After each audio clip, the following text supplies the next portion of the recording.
Assalomu alaykum.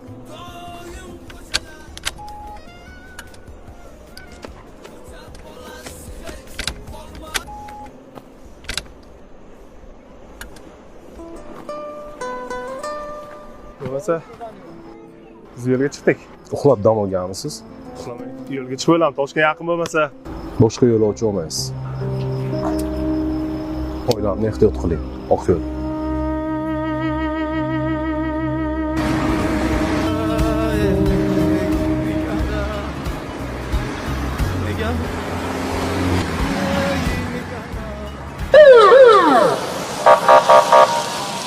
Hurmatli haydovchi, sizda biroz charchoq alomatlari sezilyapti. Istasangiz shu yaqin atrofda vaqtincha dam olish maskani bor. Biroz dam olib, keyin yo'lingizda davom etsangiz. komanda. Birinchi marta Toshkent bormayapman. Shoshyapman. Hammasi joyida.